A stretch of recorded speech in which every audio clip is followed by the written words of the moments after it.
6 hodinách souboje. Diváci, podařilo dostat tuto rybu ke břehu. Vidíte, jak je obrostlá celá listin. Je strašně stará. Možná tak 130 let bych typoval. Úžasné. Jsem zcela vyčerpán. Bože, to byl souboj. Vidíte? Tak.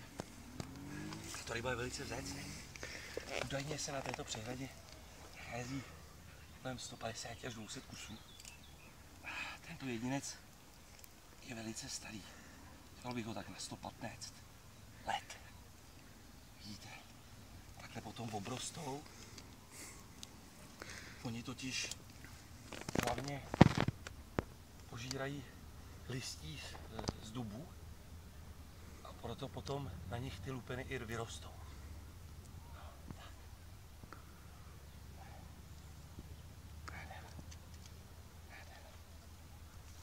Vím, že jste překvapení, že většinou tahám ryby třeba kolem 60-70 kg, 100 kg.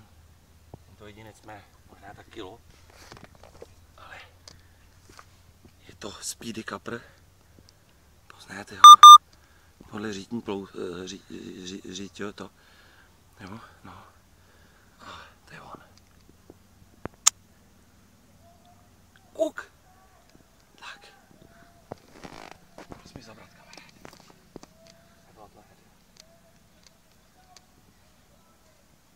Musíme rybu opatrně vypustit.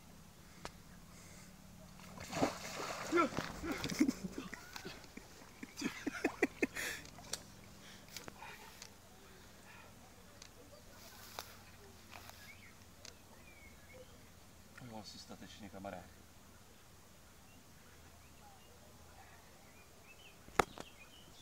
Necháme, aby se nadechl.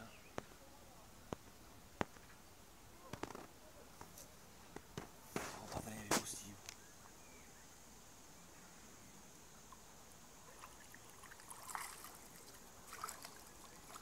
Děkuji vám za pozornost a učím se s vámi u dalšího dílu s Jakubem na rybákem.